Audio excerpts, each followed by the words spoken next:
አብ ሉዓላዊ አምላክ ነው። በዚህ እንማማራለን እንግባባለን መሰለን። እሺ ወልድስ? ኦኬ ወልድ ግን መለኮት ነው። ሉዓላዊ አምላክ ነው ሳለ መለኮት ነው ግን ውስን ነው። የያዘው የአብርሃም ዘር ነው። ከመቤታችን ከድንግል ማርያም ሲፈጠር ከደሟ ደም ከስጋዋ ስጋ ነስቶ ነው የተወለደው። ውስን ነው ማለት ውስን ማለት ፐርሰናል እንደ ዘማርያም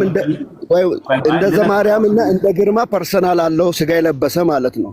ቆይ እሺ አሁን ግርምሽ እንድታጠራው ስለፈለኩ ነው።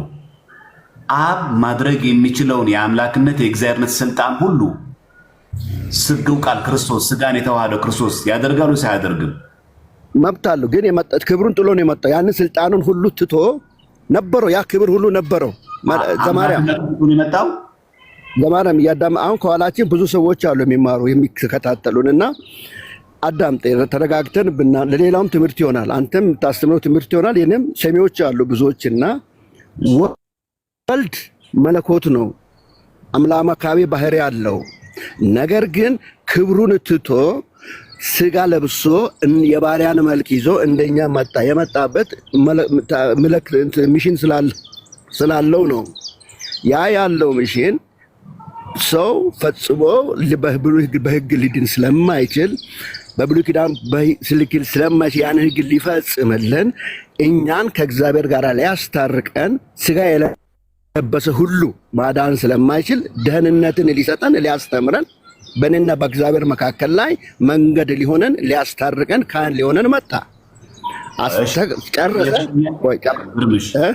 የጠየቁት ጥያቄ ምንድን ነው? አብ ሉዓላዊ አምላክ ነው አልክ። ስንት አምላክ ነው ያለው? አንድ አምላክ አለ።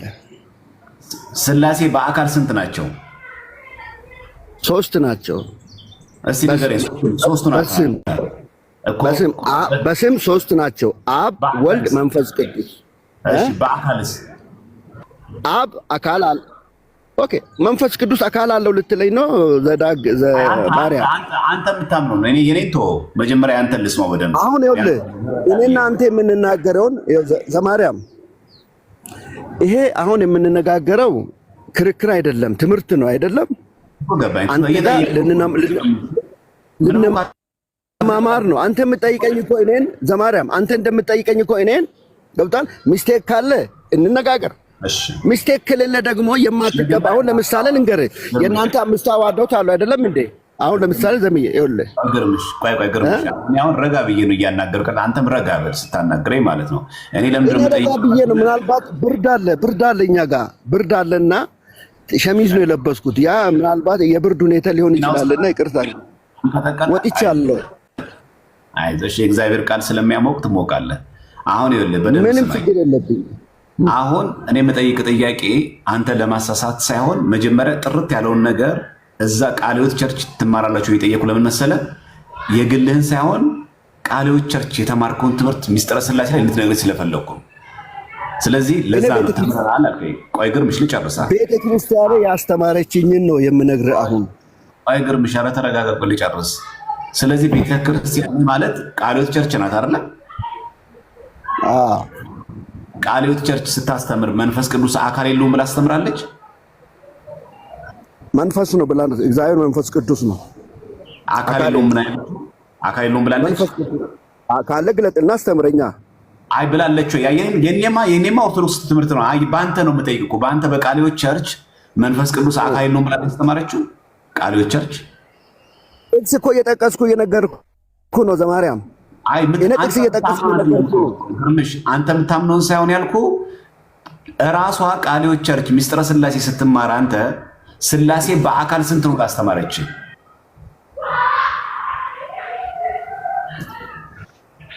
አብ ወልድ መንፈስ ቅዱስ አንድ አምላክ፣ በስም ሶስት ናቸው፣ በአካልስ በመለኮት አንድ ናቸው። በአካልስ በአካል ስንት ናቸው ላስተማረች ቃለ ሕይወት? እሺ አንተ አሁን አካልነቱ ነው የቸገረ ወይስ ምኑ ነው? እሺ አካል አለው በል። እሺ ዲፍረንሱ ምንድን ነው? ልዩነቱ ምንድን ነው? ስላሴ አንተ እኮ ግርምሽ ቆይ ተረጋጋ። አሁን ከምትቆጣ እኮ መልስ የምትመልስልኝ ደስ ይለኛል። ተምሬያለሁ ስላልከኝ የተማርኩት ነው እኮ። እኔ አስቀድሜ ነግሬሃለሁ፣ ይቅርታ ጠይቃለሁ። ብርድ ነው ያሱ ያለውት እንደው ላናግር ነው። ቅድም እንትን ስትለኝ ነው ወደ ያለውት እንጂ ከስራ እንደመጣው ብርድ አለ። አዲስ አበባ ካለ ብርድ አለ ታውቃለህ። በቃ አሁን እኔ የምፈልገውን ጥያቄ በቀጥታ የምትመልስልኝ አንድም ቦታ መቆጣት አልችልም ማለት ነው። ቁጣ ደግሞ እኔ ባህሪ አይደለም። እሺ እኔ አሁን እንድትነግረኝ የምፈልገው በቃለ ሕይወት ቸርች የተማርከው ሚስጥረ ስላሴ ትነግረኛለህ። ምክንያቱም ባለፈው ዕለት ከአንተ ጋርም ቀጠሮ ያዝነው ኦርቶዶክስ ቤተክርስቲያን ላይ ስለ ሚስጥረ ስላሴ መማማርና ማወቅ አለብን ከሱ መጀመር አለብን ስላልከኝ ዋናው ርዕስ ስላነሳ በእናንተ በቃለ ሕይወት ቸርች ስትማር አንተ የግልን ምልከታን አይደለም የተረዳኸውንም አይደለም ቃለ ሕይወት ቸርች ስታስተምር ስላሴ በአካል ስንት ነው ብላ አስተማረች? በአካል አብ ወልድ መንፈስ ቅዱስ አንድ አምላክ በስም ሶስት ናቸው። በስራቸው ደግሞ በአካል ሶስት ናቸው፣ በስም አንድ ናቸው። በአካል ሶስት የተባሉት ጥሩ ጎበዝ። በአካል ሶስት ናቸው። እነማን ናቸው ሶስቱ አካል? አሁን እኮ የመደጋገም ነገሮቹ እያበላሽብን ይመጣል። አሁን እየተረዳዳን ነው። አሁን ትልቅ ነገር አለ ከኋላ የምንማረው ግን አንተ በአንድ ነገር ላይ ጊዜን አትግደል። እኔ አካል አለው አብ ይሁን ሚሽኑ ዋናው ፐርሶናሊቲው ልንገር አብ ወልድ መንፈስ ቅዱስ አንድ አምላክ ለክርስቲያን ደህንነታችን ወሳኝነት አለው። ሶስቱ አካል አለው። መንፈስ ቅዱስ አካል አለው። መንፈስ ነው መጽሐፍ ቅዱስ ይነግረኛል። ያው የጥቅስ እየጠቀስኩ ነው እየነገርኩ ያለሁት። አካል አለ ወይስ የለውም? መልሱ አጭር ነው። መንፈስ ቅዱስ መንፈስ ነው፣ አካል የለውም።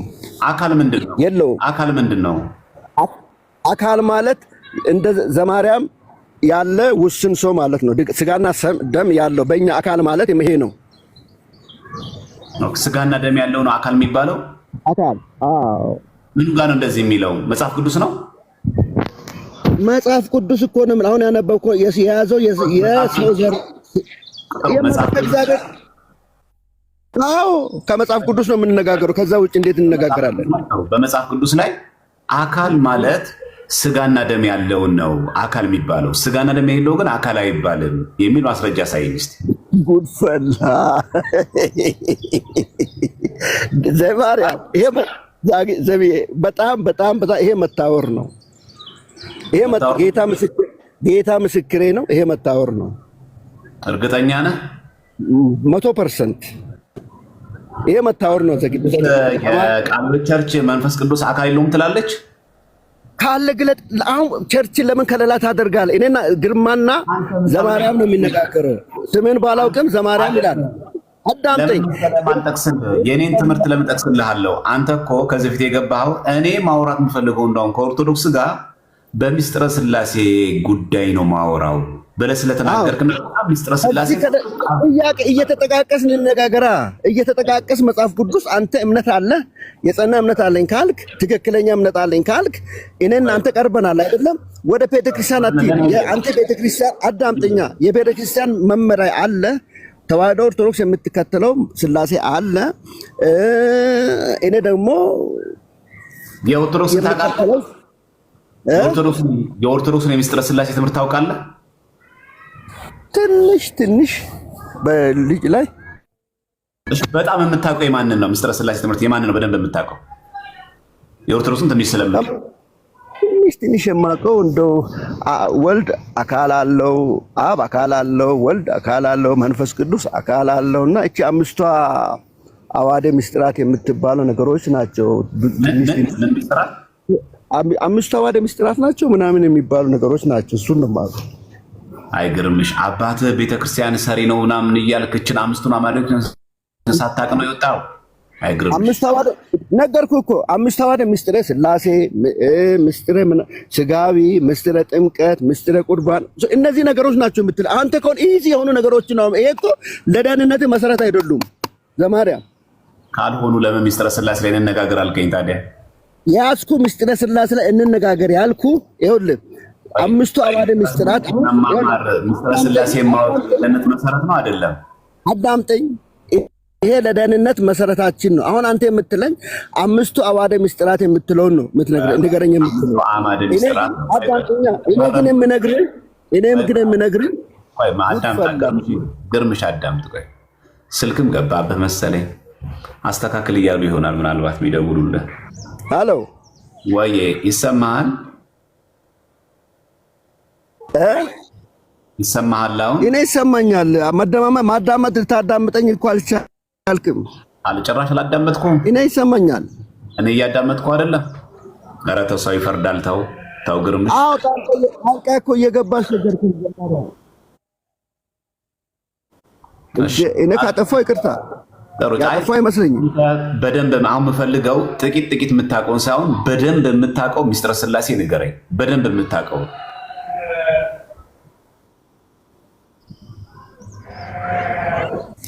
እኔ በሱ ላይ ብቻ እንነጋገራለን። አዎ አንተ በደንብ የምታውቀውን ጥቂት የምታውቀውን ሳይሆን በደንብ የምታውቀው ሚስጥረ ስላሴ ንገረኝ እስቲ አንተ።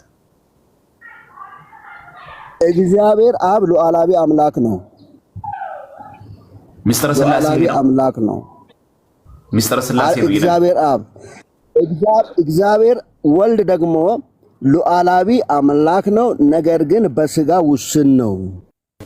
በአንድ ውስን ነው። አካል አለው። ቆይ የአብን ጨርሰን እንሂድ። ቆይ አብ እግዚአብሔር አብ ሉዓላዊ አምላክ ነው።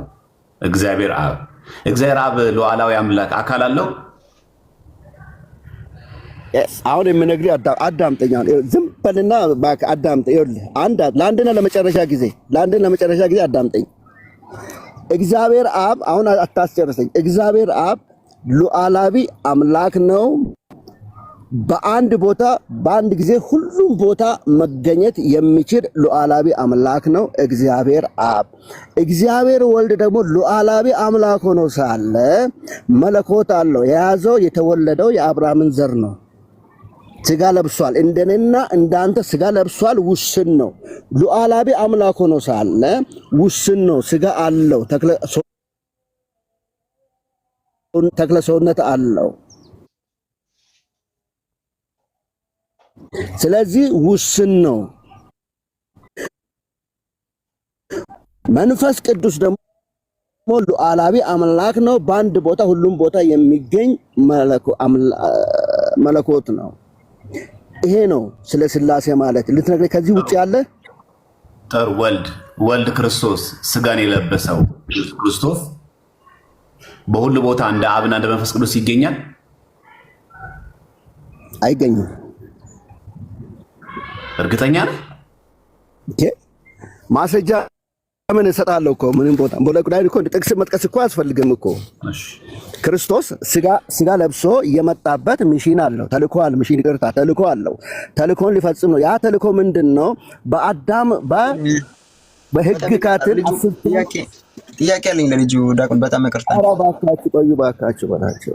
አይ ፕሮቴስታንት ነው የሚጠይቅህ፣ እኔ አይደለሁም። ቆይ ፕሮቴስታንት ወንድም ይጠይቅህ። አንጾኪያ ኦኬ ምን አይደል? አዎ እኔ ቃል ህይወት ነኝ። አዎ ቃል ህይወት። እሺ እሱም ቃል ህይወት ነው። እንግዲህ ሚስጥረ ስላሴ ተነጋገሩ እስቲ። እሺ ጥያቄ ካለው እንገረኝ። ኦኬ ጃኪ ኢየሱስ ክርስቶስ እኔ ብሎ መውራት ይችላል አይችልም? እኔ የአባቴን ትእዛዝ ልፈጽም ነው እንጂ አንዳችን ከራሴ የኔ ጥያቄ ኢየሱስ ክርስቶስ እኔ ብሎ መውራት ይችላል አይችልም? ይችላል።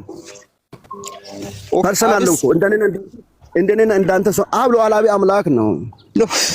እሱን አልጠየኩም እኔ። አብስ ደግሞ እኔ ብሎ መውራት ይችላል አይችልም? ሁሉም አንድ ይኸውልህ ነው አይደለም? አይደለም ይችላል ወይም አይችልም ማለት አብ እኔ ብሎ መውራት ይችላል ማለት እኔ ማለት ምንድነው? እኔ ማለት ምንድነው? እኔ አብራራለሁ። እኔ ማለት እንደ አካል አብ እኔ ብሎ መውራት ይችላል ወይስ አይችልም? ይችላል። ምን ይከለክለዋል? ቴንክ ዩ። መንፈስ ቅዱስ ደግሞ በክርስቲያኖች ውስጥ የሚገኝ ከአብ እኔ ጋር ያለው በእኛው በውስጣችን የሚገኝ የእግዚአብሔር መንፈስ ነው። አይደለም የኔ ጥያቄ። ቅዱስ እኔ ብሎ መውራት ይችላል? መንፈስ ቅዱስ እኮ አጽናኝ ነው። ገብቷል? መንፈስ ቅዱስ በእኔ አንጾኪያ አዳምጥ፣ እየተረጋጋን እንሂድ። ይኸውልህ ዮሐንስ ወንጌል ምዕራፍ 14 ላይ ብታገኝ 25 አካባቢ ላይ ብታነበው እኔ ብሄድ ይሻላችኋል። አዳምጠኝ። እኔ ብሄድ ይሻላችኋል። እኔ ብሄድ የኔ ጥያቄ አሁን የኔ ጥያቄ አዳምጠኝ። አልጠየኩም። እሱን አልጠየኩም። አብ አካል አለው ወይስ የለውም? እግዚአብሔር አብ ሉዓላዊ መሆኑን አውቃለሁ። ኖስ ሉዓላዊ አምላክ መሆኑን አውቃለሁ። አዲስ ዛሬ ነው እንደ የሰማው ወይስ ትንቃል? ሉዓላዊ አትባል። አብ አካል አለው ወይስ የለውም? ክፉ ቃል አትናገር። ከኔና ካንተ አልተናገርኩም። ክፉ ቃል ካፍ አውቃ ዛሬ ነው የሰማው የሚለውን ነገር ይቅርታ። ኦኬ አብ አካል አለው የለውም? እሺ አለው በልሽ አለው። እሺ ቴንኩ። ወልድ አካል አለው የለውም? አለው። መንፈስ ቅዱስ አካል አለው የለውም? የለውም። የለውም።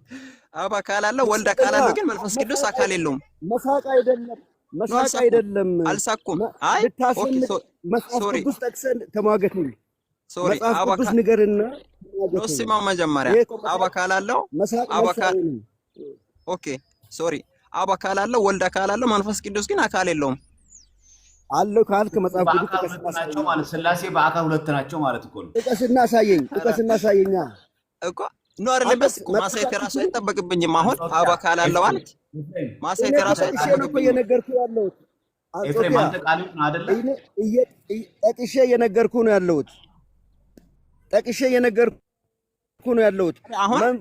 አንተ አካል አለው መንፈስ ቅዱስ ካልከኝ ንገረኝ። ጃኪ ሥላሴ አሁን ሥላሴ ብዙ ሰው አለ። ኦኬ ቴንክ ዩ። አሁን ሥላሴን ሁለት ታረከው። አብ አካል አለው፣ ወልድ አካል አለው፣ መንፈስ ቅዱስ ግን አካል የለውም ብላ ሁለት ታረከው። አካል አለው ካልክ መጽሐፍ ቅዱስ ላይ ጥቀስና ንገረኝ። አጠፋው እንዴ? ይቅርታ ካጠፋው አብ እኔ ብሎ ማውራት የሚችል አካል ነው። አካል አለው ስንል መንፈስ ቅዱስ እንዴ? መንፈስ ቅዱስ የራሱ እኮ ፈጣሪ ነው። መንፈስ ቅዱስ የራሱ አካል አለው ስንል ግን መንፈስ ቅዱስ ልክ እንደኛ ስጋ ያለው የሚዳሰስ የሚታይ ሳይሆን ረቂቅ የሆነ አካል አለው። አብም ደግሞ አካል አለው ስንል ልክ እንደ ኢየሱስ ክርስቶስ በስጋ ወይም የተገለጠው እሱ ሳይሆን አካል አለው ስንል የሚታይ ወይም የሚዳሰስ ሳይሆን ረቂቅ አካል አለው። ወልድ ግን በስጋ ስለተገለጠ ስጋን ስለለበሰ የሚታይ የሚዳሰስ ነው። አካል ሶስት አካል አለው ብለን እናምናለን እኛ። በአዲስ ኪዳን አለ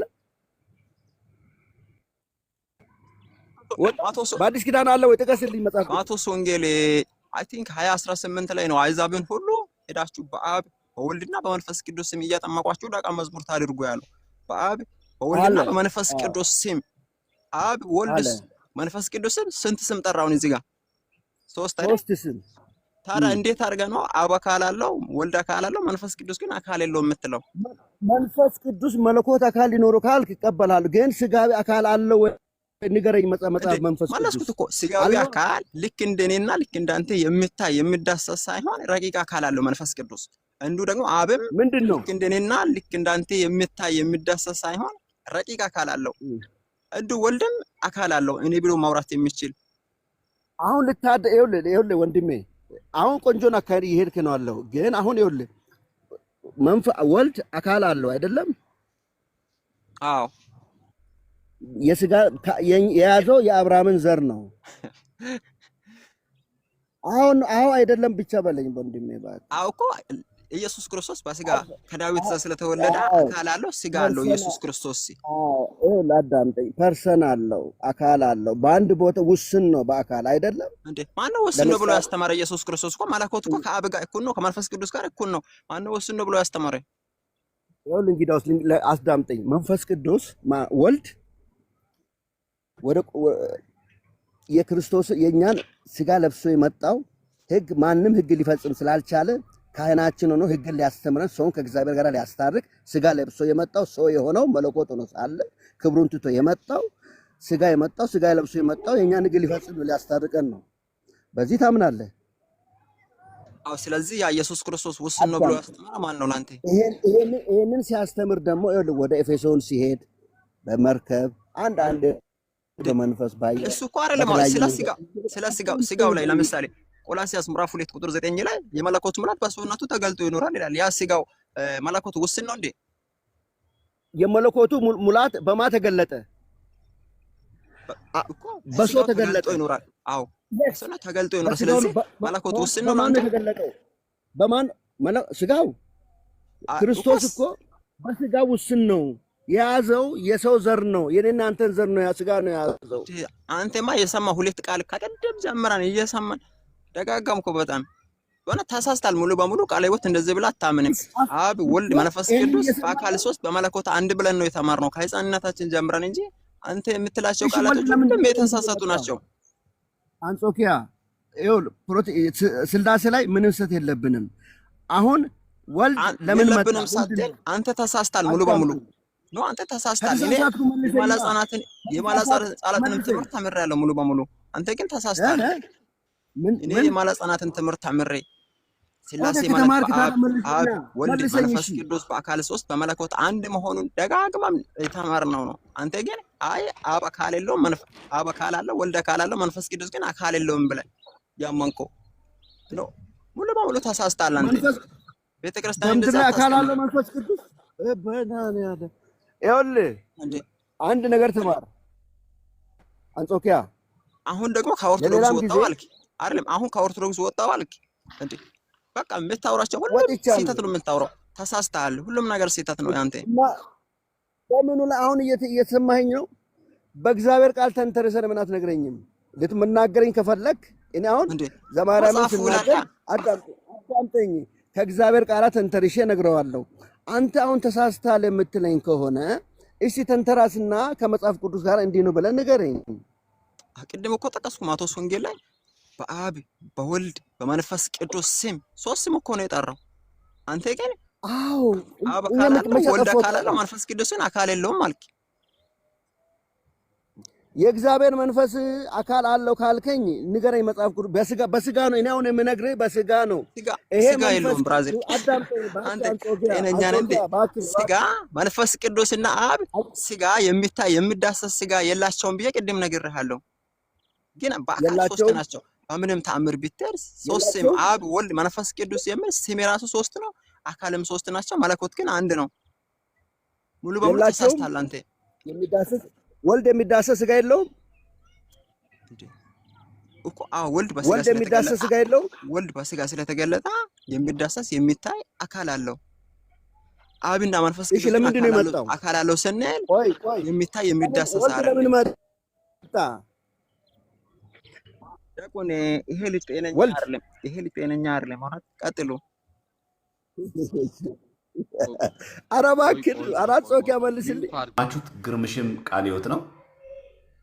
አንጾኪያ ኤፍሬምም ቃለ ሕይወት ነው። ኤፍሬም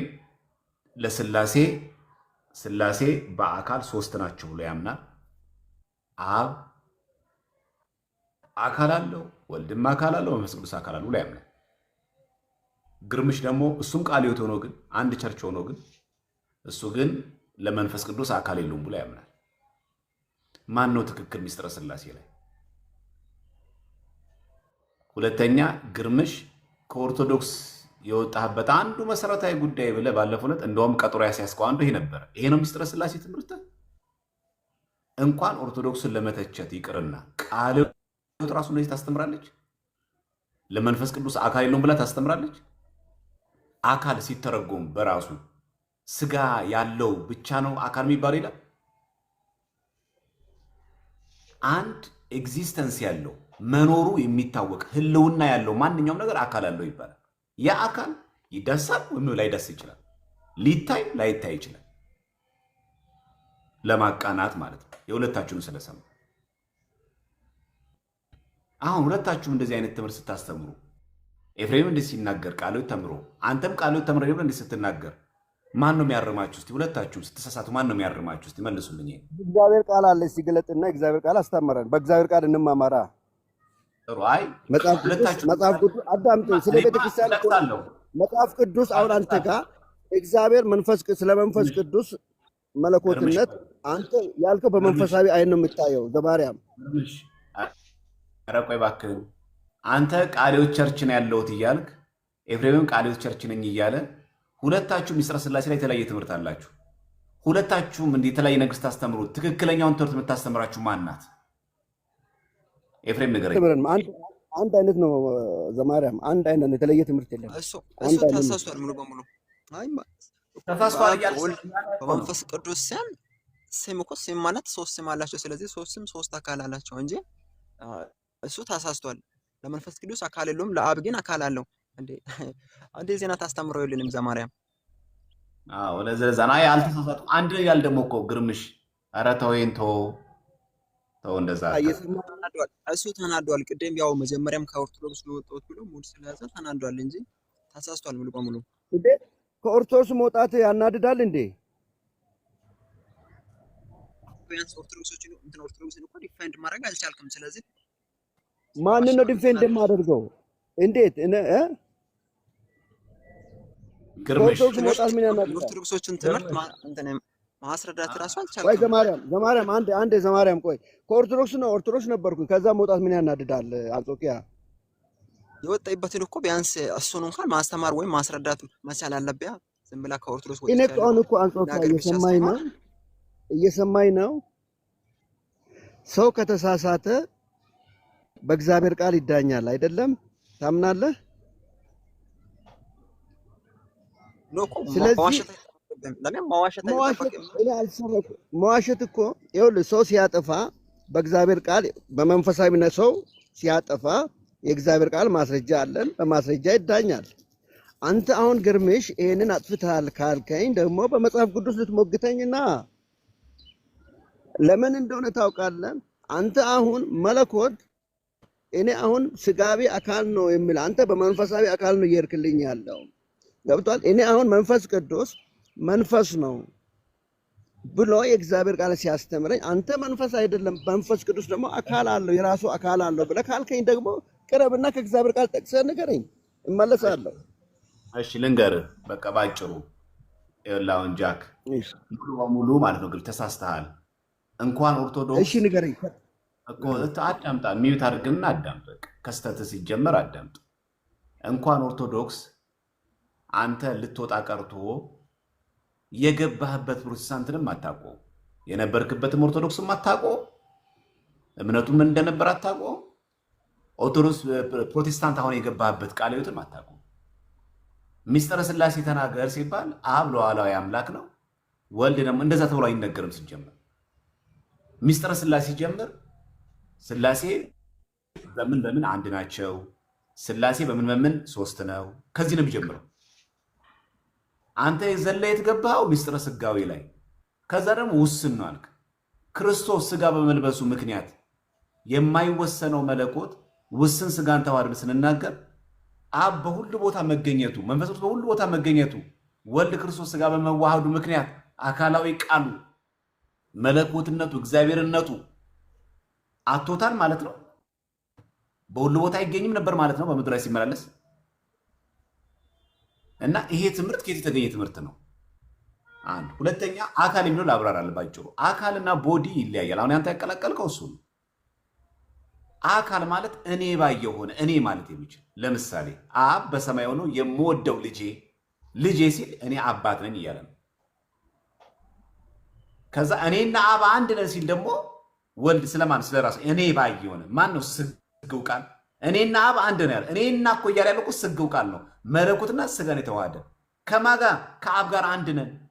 የቅድሙ ትምህርት ፈረሰ ማለት ነው። አብ ሉዓላዊ አምላክ ነው። ወልድስ ሉዓላዊ አምላክ ነው። መንፈስ ቅዱስስ ሉዓላዊ አምላክ ነው። አንድ ናላ ስጋ ስለለበስኩኝ እኔ ሉዓላዊ አምላክ አይደለሁም አላለም።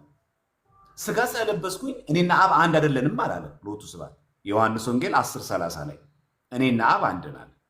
ስለዚህ እኔ ባይ መሆኑ የምታውቀው አንድ አብ የምወደው ልጄ ብሎ እኔ አብ እንደሚል በዛ ላይ ዮሐንስ ወንጌል ላይ ደግሞ እግዚአብሔር አንድያ ልጁን እስኪሰጥ ድረስ ዓለሙን እንደዚህ ወዷልና። አንድያ ልጁ የተባለው ማን ነው? ወልድ።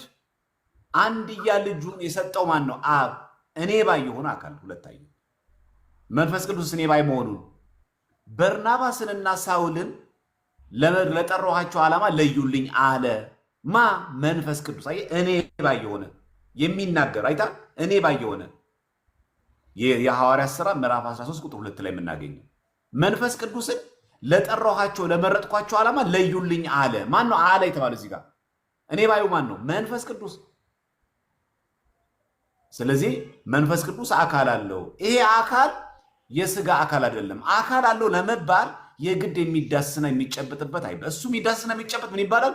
ቦዲ፣ ገላ ይባላል። ገላ የሚለው ቋንቋ እኮ ራሱ ገላ፣ ጎላ ያለ ማለት። ፐርሰን ስንል ግን እኔ ባይ የሆነ ኤግዚስተንስ ያለው ማለታችን እኮ ኬሚስትሪም ጭምር ላይ እኮ አለ። ንፋስ አይጨበጥም። ንፋስ በአይናችን እንደዚህ አናየውም። ንፋስ ግን ቦታ ይዛል አይዝም? ይይዛል። ንፋስ አካል አለው የለውም? አለው። ይጨበጣል ግን ንፋስ አይጨበጥም።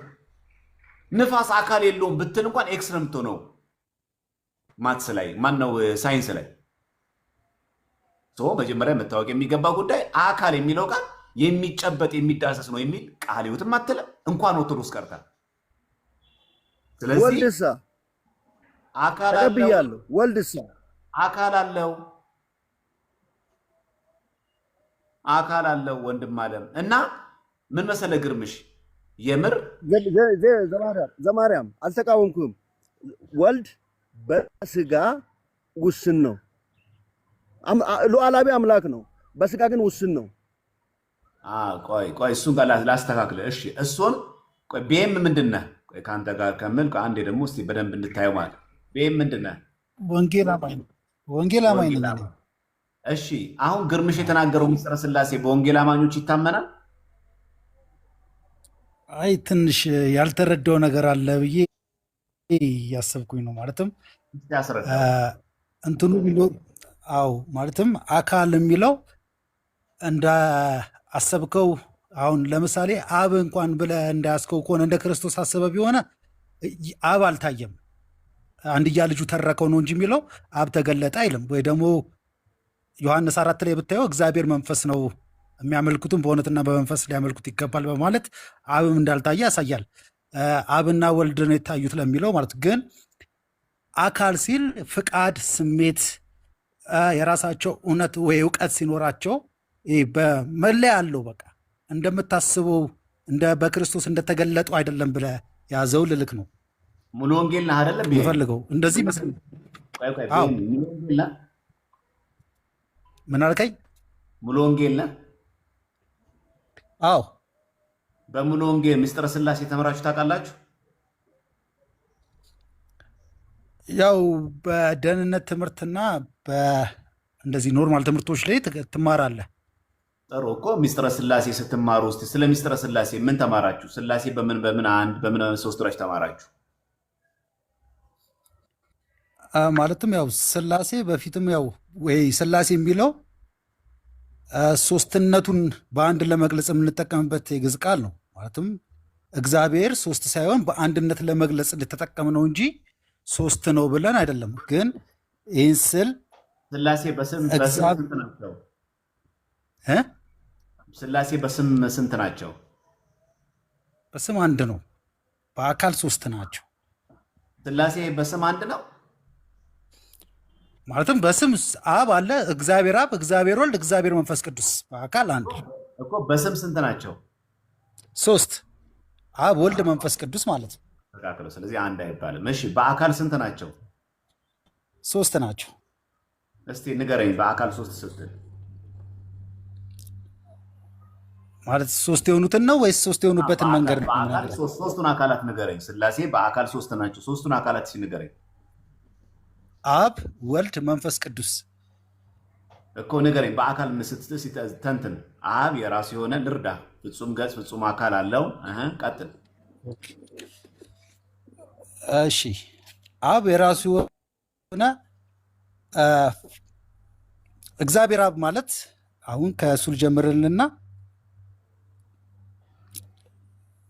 አባትነት ወይም የበላይነቱን አምላክነቱን ይህንን ስል የወልድና የመንፈስ ቅዱስን አምላክነት እንዳትሽሩብኝ፣ ግን በአምላክነት ወይም በመጀመሪያነት የተቀመጠ ሲሆን ወልድ ደግሞ በልጅነት የተገለጠ ነው ወይም ኢየሱስን ወደዚህ ዓለም የመጣ ስለሆነ ማለት ነው። መንፈስ ቅዱስ ደግሞ ሰራጺ ወይም የተልእኮ ወደ የእግዚአብሔርን ፍቃድ ፈጻሚም አድርገን እንይዟለን። ግን ይሄ ማለት የተለያየ ፍቃድ፣ የተለያየ ሀሳብ፣ የተለያየ አቋም አላቸው ማለት አይደለም። ሶስቱም ግን እየራሳቸው ከማን ነው የሚሰርጸው? መንፈስ ቅዱስ ከእግዚአብሔር ነው እንትን የሚለው ከየትኛው እግዚአብሔር? ከእግዚአብሔር አብ፣ ከእግዚአብሔር ወልድ፣ ከእግዚአብሔር መንፈስ ቅዱስ። እነዚህ ሶስቱን ነገሮች እንትን ማለት አንችልም። አሁን ሰራጺ ነው ስልክ ከዓለም ትክክል ነው ግርምሽ። እንደዚህ ስልክ የራሱ አካል ያለው ነው። ቢኤም ቆይ ግርምሽ ቆይ ሚዩት አለ ቢኤም እሺ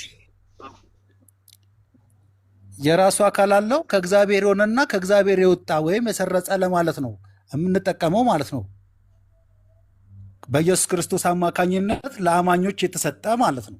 ገብቷል? ማለትም ከአብ ዘንድ የወጣ ነው የሚለው።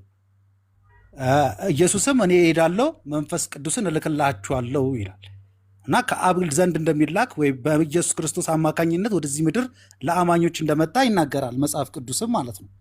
ግን እንዳልኩኝ ኦኬ፣ ስለዚህ ቅዱስ መንፈስ የወጣው ከእግዚአብሔር አብ ነው እንጂ ከእግዚአብሔር ወልድ አይደለም እያልከን ነው። መንፈስ ቅዱስ የወጣው ከእግዚአብሔር አብ በብቸኝነት ነው እንጂ ከእግዚአብሔር ወልድ አይደለም እያልከን ነው። ይሄንን እንደሱ ማለት ሳይሆን አሁን አንዱን ስንጠራ አንዱን ስናመልክ ሶስቱንም እያመለከን ነው። አንዱን ስናመሰግን ሶስቱንም እናመሰግናለን ማለትም በአንድነቱም ስለምናምን ማለት ነው። እሺ መልካም ቢኤም ጥያቄ እሱ ሳይሆን ሶስት አካላት አልከኝና አብ አልከኝ፣ ወልድ አልክ፣ ከዚያ መንፈስ ቅዱስ አልክ። መንፈስ ቅዱስ ምንድን ነው ብለን ስንጠይቅ መንፈስ ቅዱስ ማለት የሰረጸ ነው አልክ። ከዛ ወንድማችን ዘማሪያም እንደው የሰረጸ ማለት ምን ማለት ነው ከየት ነው የሰረጸው ሲል ቅድም ከእግዚአብሔር አብ አልከን ወይም ደግሞ ከወልድም ከአብም አልከን። እሱ ግልጽ አልሆነልኝም። የሰረጸው ከእግዚአብሔር አብ ብቻ ነው ወይስ ከእግዚአብሔር አብም ከወልድም ነው የሰረጸው? አይደለም። ከቃሉ ብዙ ከመነጋገር ሶስተት ይመጣል እና ስደጋገም የሰረጸው ይኸውልህ ዮሐንስ ወንጌል ምዕራፍ 14 ላይ እኔ ብሄድ ይሻላችኋል፣ እኔ ብሄድ አጽናኙን ልክላችኋለሁ፣ ያም ዓለም የማያውቀው እናንተ ግን የምታውቁት በውስጣችሁ የሚገኝ የእግዚአብሔር መንፈስ ነው ይላል። ዛት ሚንስ ይሄ ነው። አሁን ጥሬ ቃሉን ያዘልኝ። ለምን ብዙ ጊዜ እሱ ቢኤም ሲደጋገም ውሸት ይፈጠራል፣ ነገሮች እንትን ይላሉና መንፈስ ነው የሚለውን ሰራጺ ኃይል ምናምን እኔ ብሄድ ይሻላችኋል። አሁን አብን ትይዛለህ። አብ መለኮት ነው፣ መለኮትነቱን ትይዝልኛለህ። በቃ ዋናው ልትይዘው የሚገባው መለኮትነቱን ነው። ናታን ጥያቄው ምን ነበር መሰለህ? ዳግም ይቅርታ፣ መንፈስ ቅዱስ የሰረጸው ከእግዚአብሔር አብ ብቻ ነው ወይስ ከአብና ከወልድ ነው? ጥያቄው ይሄ ነው። ወይ ከአብ መመለስ ይቻላል ወይ ከአብና ከወልድ ማለት ይቻላል።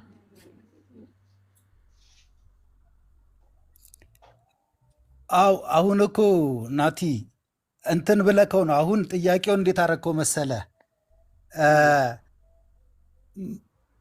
የአንድ አሁን ከወልድ ነው ወይ ከአብ ነው ወይስ መንፈስ ቅዱስ ራሱ አምላክ ነው እኮ እግዚአብሔር አብ ነው አይደለ? ይሄንን እኮ እየነገርኩ ያለው መጀመሪያ መንፈስ ቅዱስ ራሱ እግዚአብሔር አብ አይደለም። መንፈስ ቅዱስ ከእግዚአብሔር አብ የተለየ አካል ያለው የተለየ ማንነት ያለው። ኦኬ እሺ፣ ይለያያሉ እያልከኝ ነው? መንፈስ ቅዱስ ከእግዚአብሔር አብ የተለየ አካላዊ ማንነት አለው። ስለዚህ ሶስት አምላክ ነው እያረከኝ ነው ወይስ አንድ አምላክ ነው ያለው? ሶስት አካላዊ የተለየ አካላዊ ማንነት ነው። ስለዚህ ግን አንተ ነው በዚህ መንገድ ቅዱስ የተፈጠረው ከአብ ነው ወይስ ከአብና ከወልድ ነው? በነገራችን ላይ ቢኤም አላውቀውም ብሎ መማርም ይቻላል። እሺ አላውቀውም ካልክ በኋላ ማስተማር ይችላል። ናቲ ይኸውልህ አንድ ልትማር የሚገባው አለ። እኛን አሁን መሰረት ሊያናጋን መስራች ሊያናጋን የማይችለው አንድ እውነት አለ። እግዚአብሔር ሉዓላዊ አምላክ ነው። ናቲ ይህንን ያዘው። ወልድ ናቲ ይኸውልህ ሉዓላዊ አምላክ ነው። መንፈስ ቅዱስ ደግሞ ሉዓላዊ አምላክ ነው። ግርምሽ ቆይ በእናትህ ይሄ እኮ ለ30ኛ ጊዜ እኮ ደጋገምከው። ቢኤም ሙሉ ወንጌል ነህ አይደለ? ሙሉ ወንጌል ቸርች ኦርቶዶክስ ነበርክ ወይስ ድሮም ነበርክ?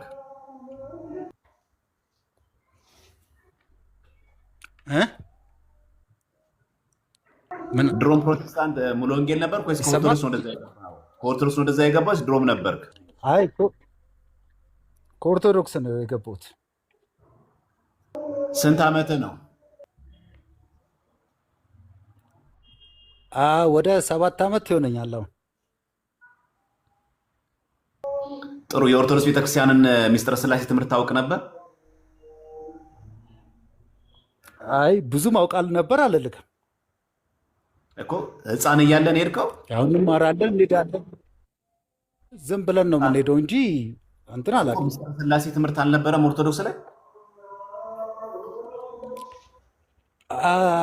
ማሏሽክ ማለትም ብዙ ቤተክርስቲያን ሄጃለሁ። ማለትም ያደግኩበትም አካባቢ በቤተክርስቲያን ዙሪያም ስለነበረ ፒያሳ አካባቢ እሄዳለሁ። ግን እንደዚህ አይነት አሁን ምስጢረ ሥላሴ ድነት ምናምን አስተምህሮቶችን ግን እስቲል ነው አላስታውስም፣ መማሬን እንኳን ማለት ነው።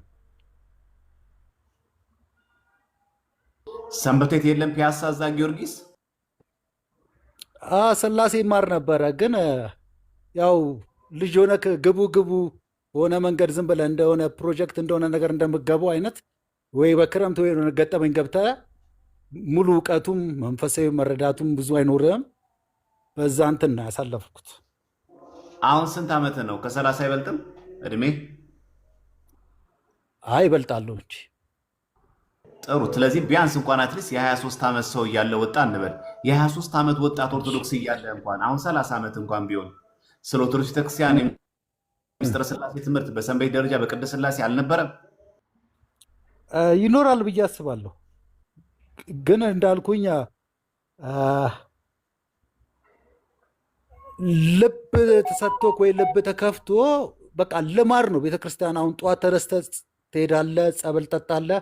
ከዛ ወይ የወሩ ወይ የዓመቱ ሲሆን እንትን ቤተክርስቲያን ብለህ ትሄዳለህ። ከዛ ውጭ የለም።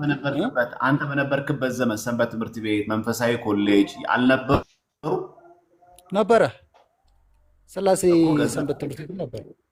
እና ገብተህ ስትማር ምስጢረ ሥላሴ ትምህርት አልነበረም? አልነበረም አይደለም፣ ይኖራል። አሁን እኔ በኦርቶዶክስ ተዋሕዶ ወይ በሰንበት ትምህርት ቤት የተማርከውን ንገረኝ ብትለኝ ምንም ነገር አላስታውስም። እንዳልኩኝ ዝም ብዬ ነው። ቆይ ታዲያ በምን ምክንያት ከኦርቶዶክስ ወጣ ስትባል የኦርቶዶክስ ቤተክርስቲያንን ምን ተረድተህ ወጣ? ምን ሳታቀጥ ወጥተህ ነው የወጣኸው? እሱ በጣም ጥሩ ጥያቄ ነው። የወጣሁትኝ ስለ ኦርቶዶክስ ስህተትና ስለ ኦርቶዶክስ ችግር ተነግሮኝ አይደለም የወጣሁትኝ። መጽሐፍ ቅዱስ እግዚአብሔር ለሰው ልጆች የሰጠው መዳኛ ወይ እግዚአብሔር ያዘጋጀው መንገድ ኢየሱስ ክርስቶስ መሆኑን በመጽሐፍ ቅዱስ ደረጃ አስረድተውኝና ወይም ደግሞ መጽሐፍ ቅዱስ እንዳነብ አድርገውኝ በዛ መንገድ ነው የወጣሁት። ማን ያስረዳ? በመጀመሪያ የተለያዩ እንደዚህ በወንጌል አማኞች የነበሩ ሰዎች ያካፍሉኝ ነበረ። ከዛ የሆነ ሰዓት ላይ ግን እኔ መጽሐፍ ቅዱስን ማንበብና የፈላየሮችን መጠቀም ጀመርኩኝ እና አንዳንድ ጥያቄ ስለነበሩብኝ የኦርቶዶክስ አንዳንድ ሰዎችን እጠይቅ ነበረ። ምላሻቸውም ትክክል አልነበረም። ያሉበትም ሕይወት ትክክልም ስላልነበረ ትክክለኛው መንገድ ብዬ በቃሉ መሰረት ብዬ ያመንኩበት ወደ ክርስትና ሄጃለሁ። አሁን አንተ የኦርቶዶክስን ቤተክርስቲያን ትምህርት ምንም ሳታውቃት ነው አንተ ወደ ፕሮቴስታንት የሄድከው። በዛ ደግሞ ያስተማሩ ደግሞ ፕሮቴስታንቶች ናቸው አይደለ? ወንጌል አማኞች ናቸው አንተን የሰበኩ። በኦርቶዶክስ ቤተክርስቲያን እየኖርክ ቤተክርስቲያን ሳታውቃት ሳትማር እያለ ኮርስ እያለ ሳትማር ሳታውቃት ሄድክ። አሁን አንተ ትክክለኛና ሚዛናዊ ስራ ነው የሰራሁት ብለህ ታምናለህ? አይደለም። በጣም የሚገርም ነገር እንዳልኩ ፒያሳ ሪበከንቱ አካባቢ የነበርኩኝና አጋጣሚ ወንትዶኜ ነው ወደ ካራ ሄጄ ጌታን የተቀበልኩበትን ጊዜ ነው የምነግርህ። አሁን እዛ ቦታ ላይ ስለ ወንጌል ሞር መጀመሪያ የገባህበት ራሱ አንድ ሰው መቼስ እምነት ሲቀይር መጀመሪያ እምነቱን አውቆ ተገንዝቦ ከሌሎች ጋር ያለው ንጽጽር ተረድቶ ልዩነት እንዳለው አውቆ ይሄኛው እንደሚሻል ይሄኛው ያለበት ደግሞ እንደማይሻል ተረድቶ አውቆ አመዛዝኖ ነው የሚሄደው። መቼስ አንተ ማንበብና መጻፍ ፕሮቴስታንት ስትገባ አይደለም ሀሁ የቆጠርከው አይደል? አሁን ትክክለኛ እንትን እኮ ከዚህ ስትወጣ ልክ ለምሳሌ ጥያቄ ሲፈጠርብህ ስለ መጽሐፍ ቅዱስ ቤተክርስቲያን ምን ታስተምራለች ጠየቁ። እሺ ፕሮቴስታንት ጓደኞች በስራም ይሁን በጎረቤትም በየትኛው መንገድ አገኙ። ምናልባትም ስትጠጣ አይተው ሊሆን ይችላል፣ ወይ ደግሞ ስትሰክር ምናምን ወይ ሌላ ስነ ምግባር ውስጥ ገብተህ ከዛ እነሱ ይህን አጋጣሚ እንደ ስስ ብልት ድክመት ታይቶ አግኝተው አውርተው ሊሆን ይችላል፣ ወይ በቀረቤታ ምንም ጥያቄ የለውም። አሁን እንዳልከው ነው። አብዛኛውን እንዳልኩ በድሩዬነት ያሳለፍኩትኝ። ከዛ በኋላ ግን በድሩዬነት እንድናሳልፍ ትመክረናለች ኦርቶዶክሳዊ ትምህርት ቤተክርስቲያናችን? በፍጹም አትመክርም። ይሄማ መጽሐፍ ቅዱስን ትቃወማለች ማለት ነው። እንደዛ ከሆነ አትፈቅድም። ስለዚህ አንተ ያ የድሩዬነት የምትለው ህይወትህ እንዲስተካከል ኦርቶዶክስ ተኩኖ ንስሐ አባት ጋር ንስሐ ገብተህ ትክክለኛ ኦርቶዶክሳዊ የሆነ የቤተክርስቲያንን ትምህርት በሚገባ ዶግማዋን ትምህርቷን አውቆ ኦርቶዶክስ ሆኖ መቀጠል አይቻልም ነበር? ትክክል ነህ ወንድሜ። አንድ ነገርም አልዋሽም። ዱርዬነቴን አቆማለሁ ወይ ሱሴን አቆማለሁ ብዬ አይደለም ወደ ፕሮቴስታንትነት ወደ ክርስትና ዓለም የገባሁት። እንዳልኩ መጀመሪያ እንዳነሳሁትኝ ወደዛ ወደ ካራ ሲሄድ እንትን ወንጌል ሰባኪዎች የሚናገረኝ የነበርኩበትን ቤት ስለ ወንጌል ነበር የሚያወሩኝ እና በእውነት ምነግርህ ማለት እግዚአብሔር በሚያውቀው የእናንተን መጽሐፍ ቅዱስ አላነብም ነበር ምላቸው እና ማዘር ጋር ደውዬ 81 አሐዱ አንብቤው ማላውቀውን መጽሐፍ ቅዱስ አስመጥቼ እሱን ነው ማንበብ የፈለግኩት ማለት ነው። አንብቤ ተረዶትም አልልህም። ያኔ ግን ልቤም ነፍሴም በቃ ወደ እግዚአብሔርን የመፈለግ እንትን ውስጥ ገባሁኝና ጌታ ሆይ ይህን ቃልን አንብቤ ልገልጡ አልችልም፣ ግን አንተ አስረዳኝ እውነቱን በማለት ጸሎትም የጀመርኩበት ወደ እግዚአብሔርም መመለስ የጀመርኩበት ያ ወቅት ነው። ግን እንዳልኩኝ በጣም ብዙ የመጽሐፍ ቅዱስ ጓደኞች አልነበሩም? ለወንድማ ለምሳሌ ጥያቄ ተፈጠረብህ፣ አንብባሉ፣ ጠየቁ። ሲጠይቁ እኮ አብሮ መጠየቅ፣ መገንዘብ፣ ወደ ቤተክርስቲያን መቅረብ፣ ማንበብ፣ ማወቅ ይጠይቃል አይደለ? በትክክል አዎ። ስለዚህ አሁንም ቢሆን አልረፈደም። 7 ዓመት ማለት በጣም ሩቅ ጊዜ አይደለም። አሁንም ቤተክርስቲያን ልጆቿ በተለያየ ምክንያት ሲጠፉባት በግልም ምክንያት ይሁን በሰው ተገፍተውም ይሁን በግል ችግር ቢሆን ኦርቶዶክስ ሆኖ ሳይቅም ሳያጨስ ሱሱ ሳይገባ በሚገባ አሁን እኛ ወንድሞች ናተናው እንደምታያቸው በዚህ እድሜው ክልል ላይ ሆነው የቤተክርስቲያን ትምህርት ያውቃል። የዩኒቨርሲቲ ተማሪ ነው። በሚገባ ነገር ሃይማኖትን ያስተምራል። በቃ ይቻላል። አይቅምም፣ አያጨስም። በግል ክፉ ስነ ምግባር ውስጥ ሳይገባ የቤተክርስቲያንን ትምህርት በሚገባ አውቆ የቤተክርስቲያንን ትምህርት ይገልጣል። ኋይኖት አንተ ናታንም መሆን ምን ይከብዳል? የማይቅም እኮ መሆን ትችላለን። የማያጨስ እኮ መሆን ትችላለን። የቤተክርስቲያን ትምህርት ተረድተህ በሚገባ ሽታውን ጠሯን አውቀን መመለስ ትችላለን። በግል ድክመት ድሩዬነት የሁላችን ነው። ለምሳሌ በተለያየ መንገድ ከዚህ በፊት በሱስ በተለያየ በሴት በምናምን በዝሙት በሴት አላርለም በሺሻ በጫት በሲጋራ ብዙ የተባላሽ ህይወታችን ይኖራል። ግን እኮ እግዚአብሔር እኮ በንስሐ ብንመለስ እኮ እምቢ አይለንም። መች ተዘጋ ይሄ በርና። ስለዚህ አሁን አንተ ጥያቄ ሲፈጠርብህ በግል ስትደክም ይሄ የኔ ጫት መቃም የኔ ድሩዬነት የግሌ ነው። ኦርቶዶክስ ቤተክርስቲያን እኮ በትምህርቷ እኔ ድሩዬ እንድትሆን እኮ አትመክረኝም። ቅዱሳን ሆኜ በቅድስና ሕይወት እንድመለስ እንዳውም ቅዱስ ጊዮርጊስ እንድመስል ነው የምትፈልገው እንጂ እሷ በጫት በሲጋራ እንድገኝ እኮ አትፈልግም። ድሩይነቱ የኔ ነው የኔ አመል ነው ብሎ የራስን ድክመት በራስ ማሰብ። ምክንያቱም ኦርቶዶክሱን አለመቃም ይቻላል። ይሄው እያየን አይደል? አለመቃም፣ አለመጫስ፣ አለመጠጣት። ኢቭን ይሄው የምታየው ይህ መጽሐፍ ቅዱስ ከወንጌል አማኞች ነን ከሚሉ ሰዎች ጋር እያወራን ምን ከለከለን? መጽሐፍ ቅዱስን በሚገባ ለመረዳት አልከለከለንም። ኦርቶዶክስነት በጣም ትችል ነበር እና ግን ምን አደረገ ማለት ነው? ካራ ገባህና በካራ አሉ። ወንድሜ አሁንም አልተረዳኝ። ማለትም እንዳልኩ ሱስ ለማቆም ብዬ አይደለም እንዳልኩ ጌታን የተቀበልኩበት ዋና ነጥብ እሱ አይደለም። ምን ነበር? ማለትም ሱስም እኮ ኖርማሊ ጤናህም እኮ ወይ እድሜህም ወይ የሆነ ሳይካትሪስትም አማክረህ እኮ ታቆማለህ። በተለያየ መንገድ ታቆማለህ። ህይወትም ያስገድድሃል። መሰረታዊ ምክንያት ካልሆነ መሰረታዊ ምክንያት ኦርቶዶክስ ጋር ያላገኘኸውን ግን ፕሮቴስታንት ጋር ያገኘውን ኦርቶዶክስ ጋር የሌለውን ንገረኝ። መሰረታዊ ምክንያት። በጣም ጥሩ። እንዳልኩኝ የመጀመሪያው ወንጌል ስሰማ መጽሐፍ ቅዱስ ብቻ ነው የተመሰከረልኝ። መጽሐፍ ቅዱስና መጽሐፍ ቅዱስ ኦርቶዶክስ ጋር እሺ፣ በንጽጽር ስትማ ስትናገር የነበርክባት ኦርቶዶክስ አትካዳት፣ ታውቃታለህ፣ ትኖርባታለህ። አለንባት በጣም እኛም አለንባት ያደግኩባት ነው። አሁን ለምሳሌ በቤተክርስቲያናችን መጀመሪያ የሚመሰከርልን አንድ ሰው ኦርቶዶክስ ሲሆን መጀመሪያ የሚማረው ምንድን ነው? 5 አዕማደ ምስጢራት ትዝ ይለዋል። ላስታውስ ከምትጨነቅ 5 አዕማደ ምስጢራት ምስጢረ ሥላሴ መጽሐፍ ቅዱሳዊ ነው አይደለም? መጽሐፍ ቅዱሳዊ ነው። የአምላክ ሰው መሆን መጽሐፍ ቅዱሳዊ ነው አይደለም? መጽሐፍ ቅዱሳዊ ነው።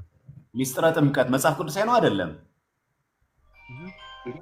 ምስጢረ ቁርባን ስጋዬን የበላ ደሜን የጠጣ የዘላለም ሕይወት አለው የሚለው መጽሐፍ ቅዱሳዊ ነው አይደለም?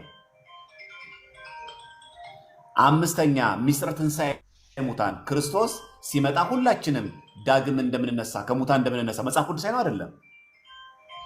እነዚህ አምስቱ ቤተክርስቲያናችን አዕማደ ምስጢራት ከመጽሐፍ ቅዱስ የወጡ ናቸው። ይሄ እኮ ነው የመጀመሪያው አንድ ኦርቶዶክስ ማወቅ የሚገባው አምስቱ አዕማደ ምስጢራት ማለት እኮ ይሄ መጽሐፍ ቅዱስ ማለት ነው። ስለዚህ አንተ የተመሰከረ ለመጽሐፍ ቅዱስ ከሆነ ኦርቶዶክስ ጋር ሲመሰከር የነበረው ምን ነበር? አሁን ጥሩ እንትን ነው። እሺ በንጽጽር እያልከኝ ስለሆነ እኔ አሁን ማለት ነው እንዳልኩ የሃይማኖት ጉዳይ አይደለም፣ የዘላለም ህይወት ነው። የዚህ የዓለም ጉዳይ በቃ አይደለም። የሰው ልጅ ነው ቢበልጥ 80 ነው አይደለም የሚለው። አንተም ቅድም ገብተህ እኮ ስለ ሚስጥረ ስላሴ የተናገርከው ሚስጥረ ስላሴ እኮ የዘላለም ህይወት አካል ስለሆነ እኮ የዘላለም ህይወት ስለሆነ እኮ ነው። የዘላለም ህይወት ጉዳይ ስለሆነ እኮ ነው ገብተህ ሚስጥረ ስላሴ ስላሴ በዚህ ስላሴ በአካል ስላሴ በስም ያልከው እኮ የዘላለም ህይወት ስለሆነ ነው።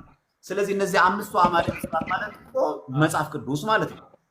ስለዚህ መጽሐፍ ቅዱስ አንድ ኦርቶዶክስ መሰረታዊ ጉዳይ ማመን ያለበት አምስቱን አዕማደ ምስጢራት፣ ሰባቱ ምስጢራት ቤተክርስቲያን እንዲማር ይደረጋል።